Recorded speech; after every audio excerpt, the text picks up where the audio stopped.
FATHIA Balogun. FATHIA, I'm disappointed in you.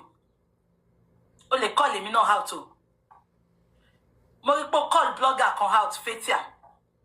Kini blogger yẹn ṣe to call out. Tó bá fẹ́ ta fíìmù jẹ́jẹ́. Mo de like ọmọ yìí má bá promote fíìmù ẹ̀. Ẹ fún Róyè Tinubu. Ẹ lọ bá mi bá wò. Torí mo like FATHIA naturally. Ṣùgbọ́n ó wùwà ọmọdé lánàá yẹn. FATHIA wùwà ọmọdé. Blogger yẹn kò ẹ jẹ́ ká lọ wo nǹkan tí FATHIA ṣe tabari. Ó ti rẹ̀ mí. Mo rò bí máa rí ná. Ó jẹ́ kí n sọ nǹkan tó ṣe. Ó dàbí lady kan gbé kinní sí. Ó ní à. Ẹ̀yin tèmi, arábìnrin tí a mọ̀ sí Bukky Jesse ó ti jáde ó wá sọ̀rọ̀ òdì sí FATHIA Balogun látòrí wípé FATHIA Balogun ó jáde láti wá dráàgì arábìnrin blogger kan. Ó ní Bukky Jesse náà jáde fún FATHIA Balogun wípé ó disappoint òun, ó dráàgì FATHIA gidi gan nínú fọ́nrán yìí. Ẹ jẹ́ ká gbádùn èyí tó kù. FATHIA ti Fúnkẹ́ pé ó kí Fúnkẹ́. Ṣé mo bloggers they look for anything to blog. Some don't even do it because of the money sometimes.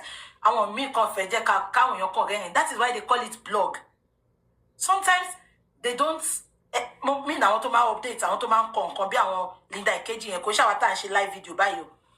Àwọn tó ń kọ nǹkan especially ṣó ti yẹn.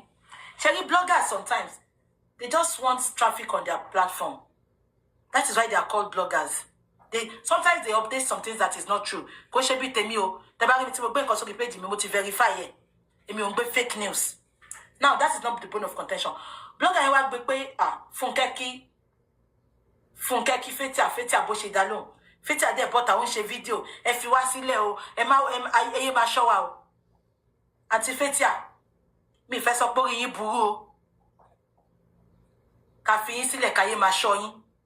Kí lẹ mọ̀ tó ń pè ní yẹ̀yẹ́ Brity. Torí ẹ̀yin Yorùbá fíìmù ẹ̀ kì í ṣe celebrity. Àǹtí FATHIA kí lẹ rúbọ pè ní. Go and Google what is meant by yẹ̀yẹ́ Brity. Ẹ má sọ̀rọ̀ wa o. Ẹ má máa ṣọ́ wa o. Àṣẹ̀yìn o. Àǹtí FATHIA mi fẹ́ sọ pé orí yín burú. Kí lẹ rúbọ pè ní celebrity. Wọ́n ní life. People bóyá àgbẹ̀ wá sọ. Mọ́tò wá sọ. Do you have to respond? 2026, àwọn kọ́kọ́ wà, just look away. Just look away. You don't have to respond to people. Owa bota òun wa. FATHIA, stop it. Stop it. We will talk. I won't try to talk. No, kí la fẹ́ fi keep ara wa. Èèyàn kan ti sọ fún mi rí náà.